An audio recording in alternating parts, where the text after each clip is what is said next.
Bom dia, boa tarde, boa noite.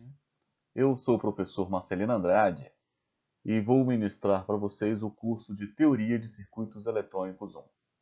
Esta é a primeira aula abordando circuitos resistivos e esta primeira aula foi dividida em 3 partes, sendo esta também, além da primeira aula, a primeira parte de 3 que desenvolveremos o nosso conteúdo. Estamos desenvolvendo nesse capítulo a nossa primeira aula abordando circuitos resistivos. Esta parte de circuitos resistivos, ou esse conteúdo abordando circuitos resistivos, ele está dividido em uma série de tópicos, onde inicialmente abordaremos introdução, onde será definido aqui aspectos associados ao que é nó, o que são elementos, como podemos configurar ou desenhar um circuito, o que caracteriza um circuito elétrico objetivamente, e outros aspectos fundamentais. Em seguida, traremos as leis de Kirchhoff, lei das correntes de Kirchhoff e lei das tensões de Kirchhoff, que são fundamentos básicos, embrionários, para montarmos todas as outras estruturas e todas as outras metodologias de desenvolvimento. Já aplicando as leis de Kirchhoff, teremos condições de desenvolver metodologias para divisores de tensão e associação de resistores em série, divisor de corrente e associação de resistores em paralelo. Esses dois fundamentos nos ajudam muito, tornam muito mais eficaz o processo de solução de circuitos quando a gente identifica esses modelos ou essas representações do conjunto de nossos circuitos. As leis de Kirchhoff permitiu desenvolver esses modelos e com esses modelos nós temos mais eficiência na solução de circuitos. Também teremos aqui conhecimento para realizar associações série e paralela de fontes independentes. Com esse primeiro arsenal de conhecimento das leis de Kirchhoff, introdutórios, introdução abordando nós, malhas, componentes, elementos de circuito, divisores de tensão e corrente, resistor série e paralelo, e associações de fontes, temos já condições de realizar análise de circuito, ou seja, aplicar conceitos e metodologias para extrair respostas, extrair soluções como níveis de tensão e corrente em qualquer ponto do circuito desejado. Por fim, teremos também a oportunidade de realizar alguma análise de circuito utilizando alguma ferramenta computacional. Aqui nós temos o MATLAB como uma opção, mas eu devo desenvolver grande parte da solução utilizando o Python no nosso curso. O livro de referência é o livro do Dorff, que é uma referência clássica de circuitos elétricos, e este será efetivamente o nosso padrão, os nossos slides serão dominantemente apresentados nesse livro, sem excluir outras referências que também serão apresentadas. Dando início ao nosso curso, o primeiro, digamos, aspecto introdutório a ser apresentado é a definição do que é circuito, né? O que é um circuito elétrico. E aí nós temos 3 sentenças que nos ajudam a entender esta definição. Nesse aspecto, nós temos 2 arranjos. Um arranjo aqui, que é o arranjo A. Temos um arranjo B.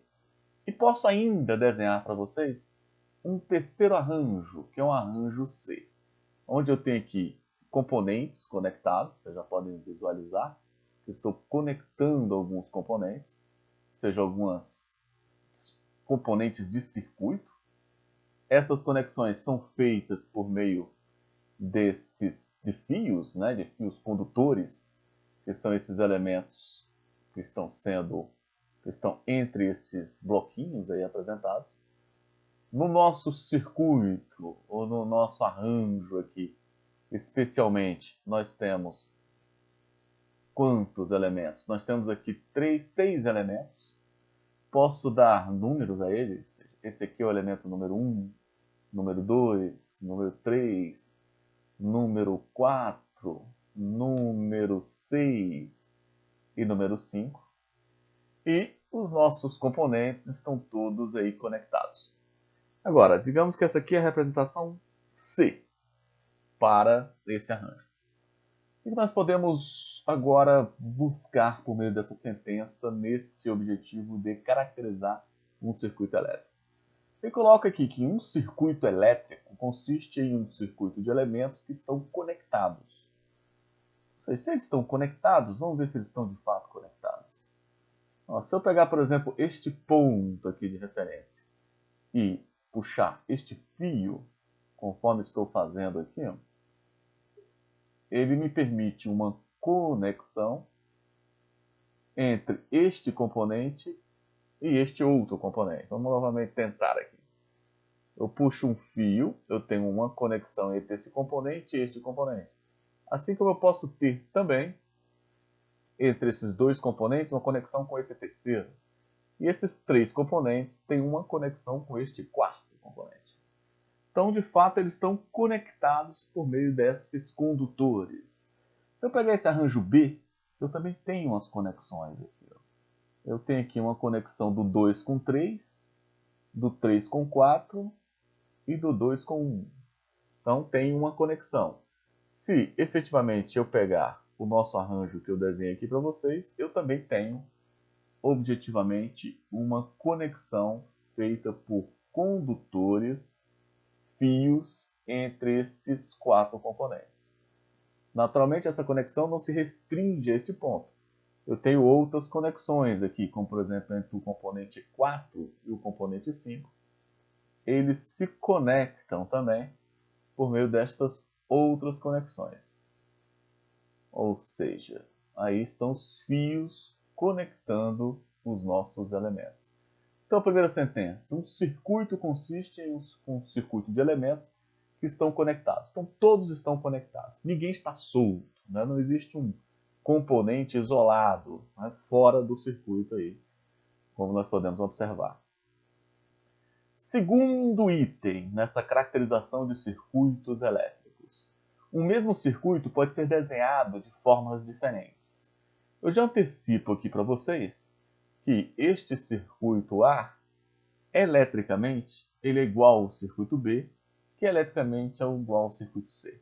Então, seriam três formas de desenhar ou de representar graficamente o mesmo circuito elétrico. Na próxima sentença, nós vamos desenvolver melhor esse aspecto de circuitos diferentes. E o local, a posição onde os elementos são conectados é denominado ou chamado de nós. Então, o que nós temos aqui? Ó? Este ponto aqui que eu mostrei, esse ponto 1, onde nós conectamos esses quatro componentes, eu posso chamar ele de nó. E ainda posso dar um número para ele, como por exemplo, nó 1 ou nó A. Aqui é a mesma coisa. Então, este nó 1 ele está representado conectando os mesmos elementos em três desenhos diferentes e é a posição onde se conecta esses elementos. Eu posso dizer que esse aqui é o nó 2. Aqui também é o nó 2, aqui é o nó 2, já que se trata dos mesmos componentes aí envolvidos, assumindo que aqui é o componente 1, aqui é o componente 2, aqui é o componente 3, componente 4, componente 5, componente 6. Obviamente existem mais nós aí presentes. Nós temos mais nós, como por exemplo este nó aqui, que está aqui também representado, e que está aqui representado. E temos mais um outro nó, este aqui, mais este e mais este. E podemos dar nome a esses nós, como esse aqui, o nó 3, nó 4, nó 3, nó 3, nó 4, nó 3 e nó 4. Nesse circuito nós temos aí 4 nós, que são os pontos de conexão dos componentes desse circuito apresentado em três formas diferentes de desenho. Nesse slide, o nosso objetivo é definir ou defender as condições que sustentam a igualdade entre dois circuitos. Nós já sabemos que um circuito pode ser desenhado de várias formas diferentes. Agora, como nós podemos confirmar, garantir que essas formas diferentes de circuitos desenhadas representam o mesmo circuito eletricamente? Igualmente no slide anterior, eu vou desenhar um circuito Na verdade, é o mesmo circuito que lá está desenhado ao lado aí, mas numa outra representação, num outro formato, digamos uma outra organização, no sentido de nos ajudar a compreender melhor as sentenças ali apresentadas, que são 3, que nos estabelecem as condições para confirmar que 2 circuitos ou mais circuitos desenhados representam o mesmo. Vou colocar aqui o último componente, e vou nomear também esses componentes de acordo com o que eu observo nos 2 desenhos aqui, o circuito A, o circuito B, e esse vai ser o circuito C. O que nós temos aqui? Nós temos o componente 1, temos o componente 2, temos o componente 3, temos aqui o componente 4, temos o componente 6 e aqui o componente 5 desse circuito. Nós podemos dizer mais. Esse aqui está faltando, vamos botar 1 aqui, 2, 3, 4, 5 e o 6. Aí estão as nossas representações. Nós temos 3 representações. Então vamos buscar em compreender essas sentenças que buscam defender quando 2 ou mais circuitos, né, nós estamos com 3 aqui, representam eletricamente o mesmo circuito. A primeira ele diz o seguinte, que existe uma correspondência ponto a ponto entre os nós do desenho A e os nós do desenho B. Como nós temos no desenho C, a correspondência existindo ponto a ponto entre os nós do desenho A, os nós do desenho B e os nós do desenho C, nós já garantimos, se isso existir, que a primeira sentença ela está sendo validada. Então vamos buscar os nós. O que nós temos aqui? Nós temos aqui o seguinte. Este ponto aqui nesse primeiro circuito é um nó, como nós definimos anteriormente. Por que eu sei que é um nó? Porque é um ponto de conexão entre elementos. Nós temos 4 elementos conectados nesse ponto. Da mesma forma, esse ponto aqui também é um nó.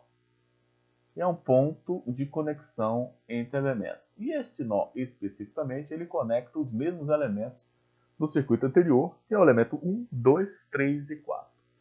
Se observar no desenho que eu apresentei para vocês, nós temos aqui um ponto de referência que conecta também 4 elementos, exatamente os elementos 1, 2, 3 e 4.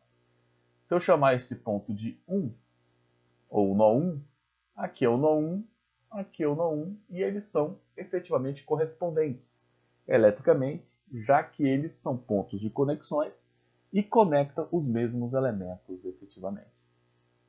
Então esta é a primeira condição. Segunda condição, que existe uma correspondência entre os elementos do circuito A, do desenho A, com os elementos do circuito B.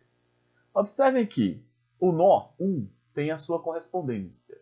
Se eu fizer para o nó 2, e chamar esse aqui de nó 2, que conecta o 4 e o 5, ele também terá uma correspondência de nó. Eu voltei ao caso anterior. Agora, não só de nó, nós temos correspondências aqui. Se eu fizer os outros nós, eu também tenho um aspecto similar. Eu tenho agora uma correspondência também, não somente em todos os nós. 1, 2, 3 e 4. 3 e 4. 3 e 4. Não só nos 4 nós desse circuito. Eu tenho uma correspondência também de elementos ponto a ponto. Ou seja, o elemento 1 está aqui, está no circuito 1. O elemento 1 está no circuito A. O elemento 1 está no circuito B. O elemento 1 está no circuito C. Assim como todos os outros demais elementos, que são 6 elementos aí presentes, se encontram igualmente em todos os 3 representações desse circuito.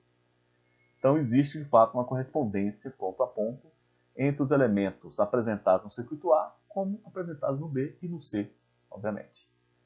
E, por último, para fechar esse entendimento, nós temos o seguinte: uma correspondente, elementos estão conectados a correspondentes nós.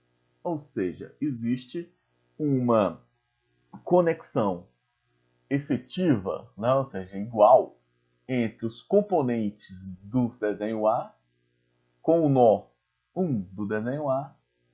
De forma igual, nós temos os componentes do desenho B, que é o da componente 1, 2, 3 e 4, com o nó 1 do desenho B.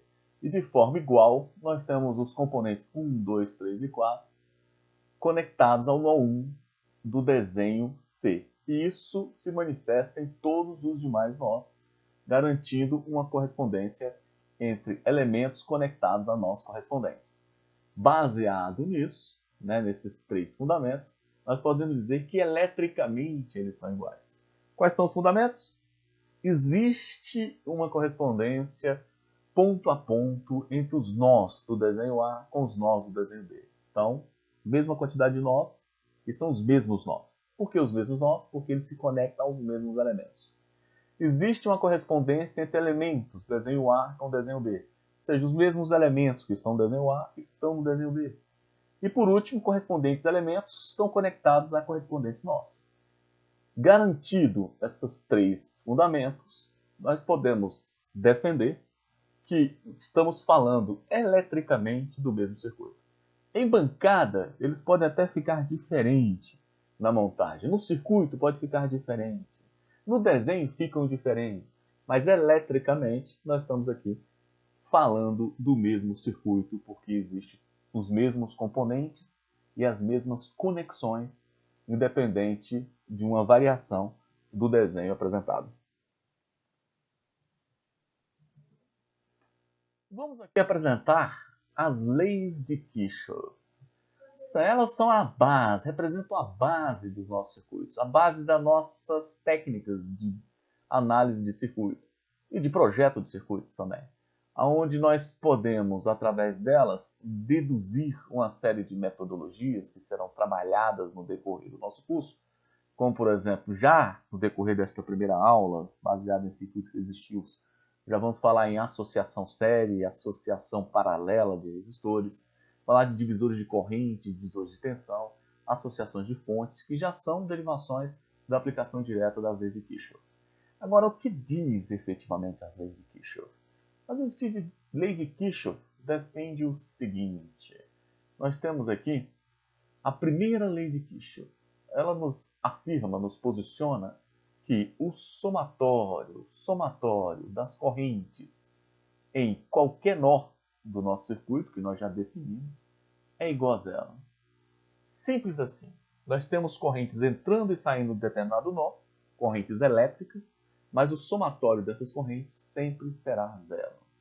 E a segunda lei de Kirchhoff, ela nos apresenta que o somatório das tensões em um laço também será zero. Ou seja, se eu rodar um laço e somando todas as tensões ali presentes, nós vamos ter, objetivamente, o valor final igual a zero. Para exemplificar esses dois fundamentos absolutos aqui na teoria de circuitos elétricos, vamos colocar um desenho simples aqui para a gente poder observar. Esse desenho é composto de uma fonte contínua de tensão Vs. Temos aqui, conectado a esta fonte, um primeiro componente, um componente 1 e depois um componente 2. Nós temos dois componentes conectados a essa fonte. O que nós vamos desenvolver em cima desse circuito? Nós vamos aplicar as nossas leis de Kirchhoff. Mas antes disso, vamos apresentar mais informações. Por exemplo, essa fonte, ela tem aqui, saindo dela, uma corrente IS. Essa corrente IS, ela vai circular, obviamente, todo este circuito e retornar à fonte, já que nós só temos uma malha. Que malha é essa que nós temos? Esta malha aqui. Aqui nós temos uma malha onde circula esta corrente. Mas, para que tenhamos mais compreensão e capacidade de aplicar as nossas leis de Kirchhoff, precisamos definir mais alguns aspectos aqui. Por exemplo, essa corrente IS é a que sai da fonte. Eu vou denominar uma corrente I1 como a corrente que entra nesse componente. E essa corrente I1 entra no polo positivo e sai no polo negativo, formando uma tensão V1. Eu vou denominar uma corrente I2 como a corrente que entra nesse componente 2. E ele forma aqui um polo positivo e um negativo e uma tensão V2. Assim nós temos caracterizados corrente 1, corrente 2 e corrente S, respectivamente no componente 1, no componente 2 e na fonte, e um laço circulando todo esse bracinho. Vamos buscar aplicar as nossas leis de Kirchhoff. Primeiro, lei das correntes de Kirchhoff. Somatório das correntes em um nó igual a zero. O que nós podemos aqui, abordando essa lei, utilizar no nosso circuito? Onde estão os nós desse circuito? O que são nós? Nós já definimos. Nós são os pontos de conexão entre os componentes. Aqui nós temos 3 nós. Esse primeiro nó 1, nó 2 e o nó 3.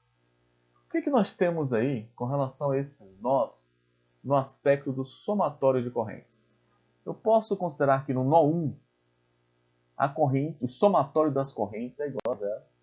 Eu posso considerar e devo considerar no nó 1, 2 e 3 esta lei como verdadeira. Fazendo isso, nós temos para o nó 1, a corrente que entra, eu vou chamando de S, menos a corrente que sai, eu já botei uma referência para ela, e 1 é igual a zero.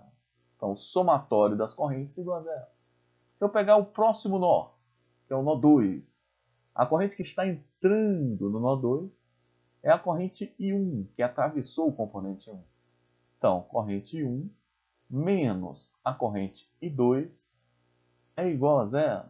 E se eu fizer o mesmo raciocínio no nó 3, onde eu tenho aqui uma corrente I2 chegando e uma corrente IS partindo, nós temos que I2 menos IS igual a zero.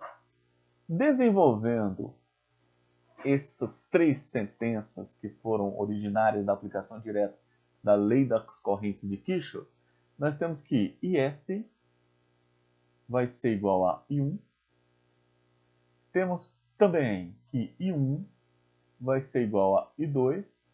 E, por final, I2 é igual a IS. A solução dessas 3 premissas é, obviamente, IS igual a I1 igual a I2, como nós observamos no nosso circuito, que só tem um laço, e a corrente vai efetivamente trafegar durante todo esse laço sem nenhuma divisão.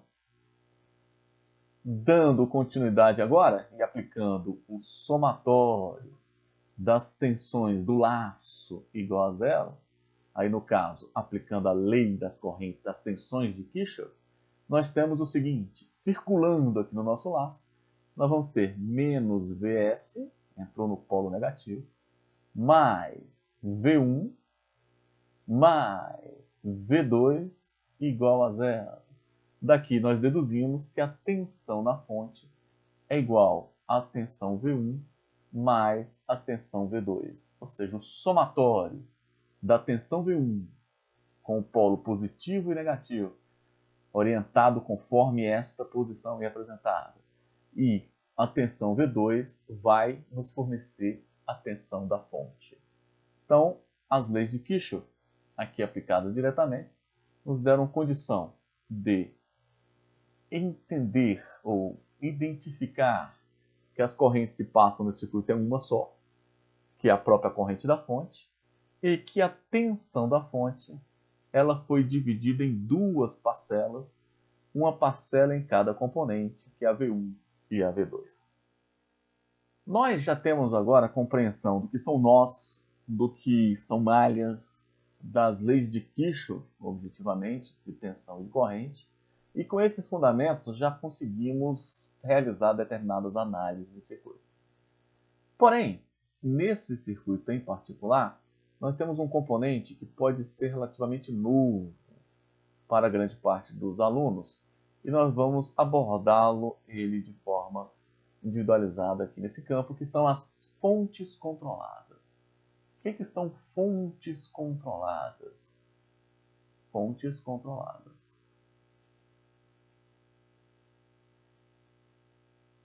No ensino médio, nos ensinos anteriores, né, vocês tiveram contato certamente com resistores, com fontes de tensão contínua, provavelmente, e tiveram a oportunidade de resolver alguns circuitos aplicando a lei de Kirchhoff. Mas, no nosso curso, até outros componentes, certamente vocês tiveram a oportunidade em corrente DC, provavelmente, como capacitores ou até indutores. Mas aqui nós temos um componente novo, que é esse componente aqui, denominado fonte controlada. Ele está aqui no meio. Aqui. Eu vou até pegar com outra cor, que é a criatura. Ó, esta fonte aqui. O que é isso aqui? Isso aqui é uma fonte de corrente. Nós temos uma setinha identificando que é uma fonte de corrente. Só que a corrente que efetivamente ela fornece é igual a uma proporção de uma corrente aqui, no caso específico, porque ela é uma fonte de corrente controlada por corrente, da corrente em outro ponto do circuito. Então, esta corrente IA, ela é multiplicada por 3 e gera a corrente nesse bracinho. Quais os tipos de fonte controlada que nós vamos trabalhar aqui? Essa primeira fonte aí, que fonte é esta? Né? Ó, é uma fonte, como eu disse aí, de corrente, uma fonte de corrente, que fornece uma corrente aí entre seus terminais A e B. Porém, esta corrente que ela fornece é 3 vezes IA, onde IA é a corrente em outro ponto do circuito. Essa aqui a gente chama de fonte de corrente controlada por corrente, já que é efetivamente a corrente em outro ponto que está gerando a corrente neste ponto entre A e B desse circuito especificamente. Uma outra fonte controlada de corrente que a gente pode também ter é uma fonte de corrente, também de corrente, entre os pontos A e B nós temos uma corrente sendo apresentada, só que em vez de ser controlada por corrente, ela pode ser controlada por tensão. Ou seja, imaginando aqui o nosso circuito, esse A é uma corrente que passa aqui também. Ou seja, ela está circulando nesse laço. Logo, a tensão VA é uma tensão que está neste componente. Consequentemente, essa tensão poderia ser uma tensão de controle de uma fonte de corrente controlada por tensão. Então, essa aqui é uma fonte de corrente controlada por tensão. Dando mais amplitude ainda a esse nosso conhecimento, nós podemos ter uma fonte não mais de corrente, agora uma fonte de tensão mesmo, onde nós temos aqui mais e menos, só que a tensão entre os terminais A e B, essa tensão que é gerada nesses terminais, pode ser um múltiplo vezes a corrente em outro ponto do circuito. O nome já fica relativamente autoexplicativo, né? Ou seja, eu tenho aqui uma fonte de corrente, de tensão controlada por corrente. E por último, nós podemos ter aqui uma representação de também uma fonte de tensão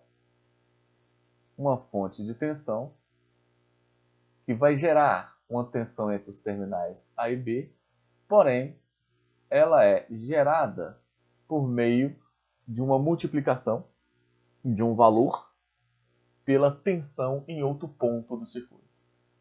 Obviamente eu coloquei 3 aqui como referência, aproveitando a referência do exemplo, mas isso pode ser 10, 2, menos 3, 5, 20, ou seja, é um multiplicador. E pode ser até uma função também. E essa última aqui é uma fonte de tensão controlada por tensão. Então, primeiro caso, fonte de corrente controlada por corrente, fonte de corrente controlada por tensão, fonte de tensão controlada por corrente e fonte de tensão controlada por tensão. Essas três fontes aí, elas vão aparecer com muita frequência nos nossos circuitos, em especial circuitos que apresentam características ativas, com componentes como amplificadores operacionais, transistores e por aí vai.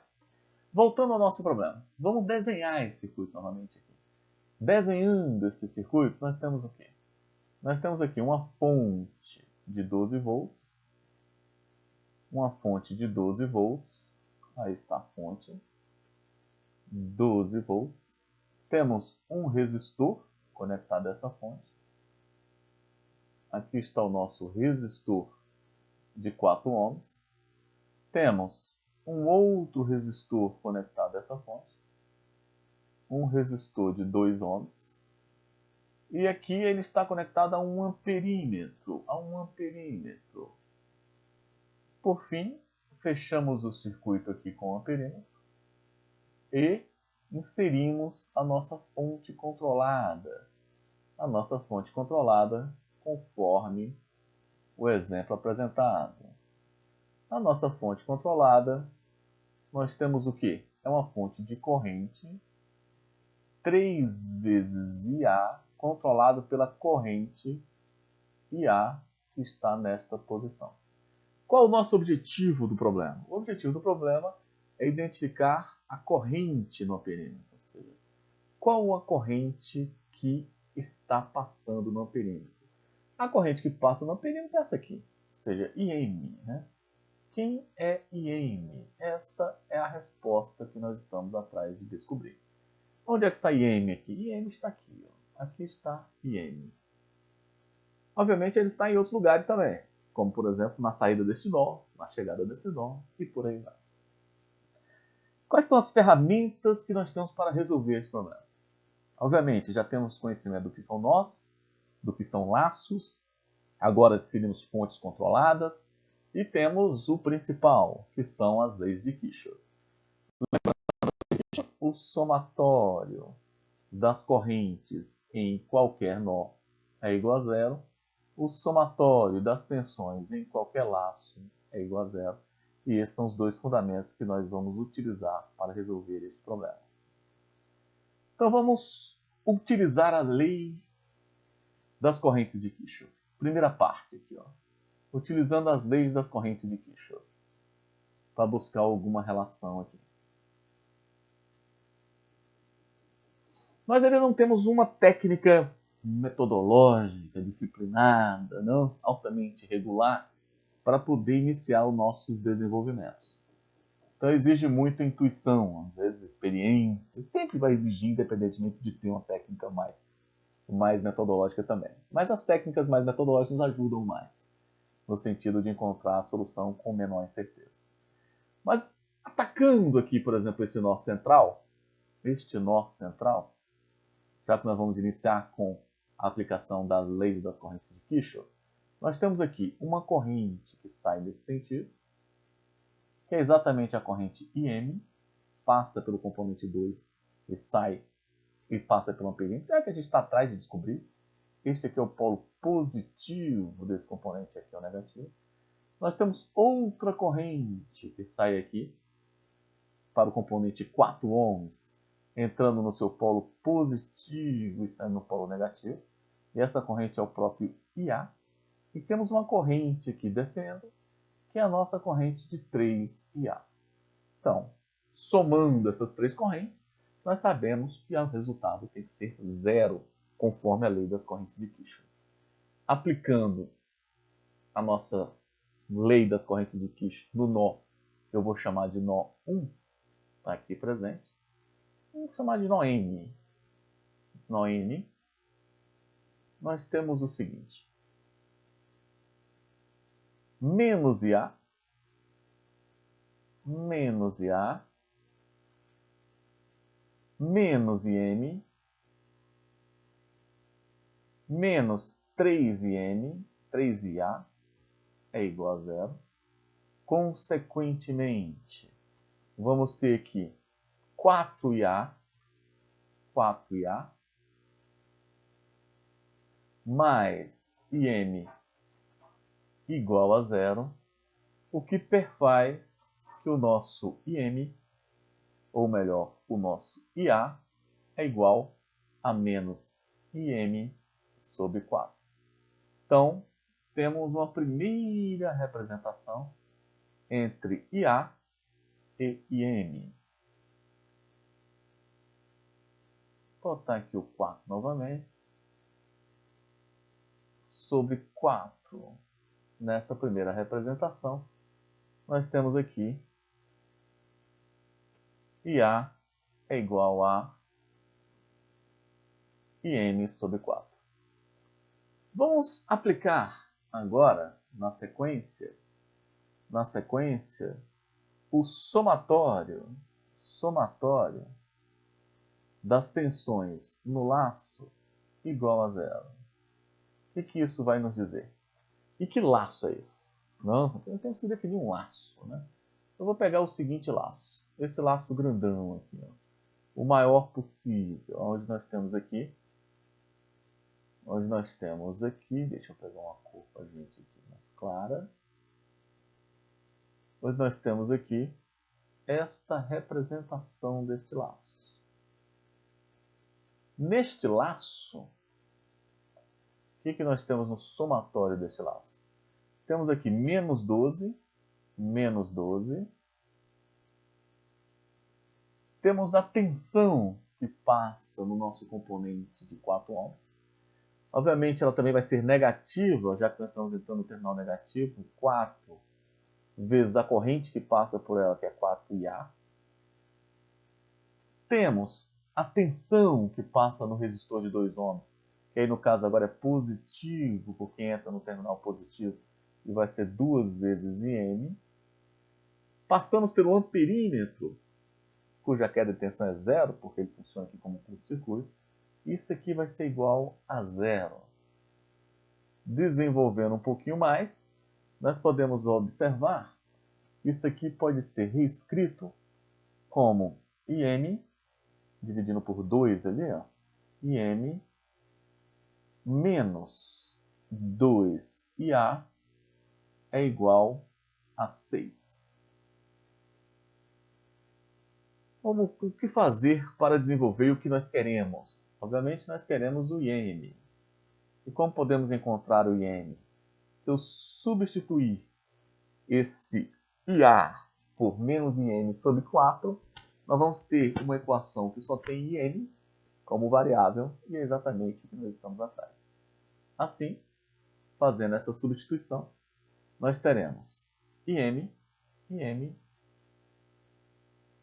menos 2 vezes menos IM sobre 4 é igual a 6. Dando continuidade, nós vamos ter que IM mais IM sobre 4 é igual a 6, ou, em outras palavras, somando os dois aí, IM sobre 4, IM sobre 2, obviamente. IM sobre 2 é igual a 6. Reunindo os nossos IMs conforme esperado, nós vamos ter 3 IM sobre 2 igual a 6. 2 vezes 6, 12, dividido por 3, 4. Logo, a nossa solução, o IM procurado, é igual a 4 amperes. É a solução do nosso problema.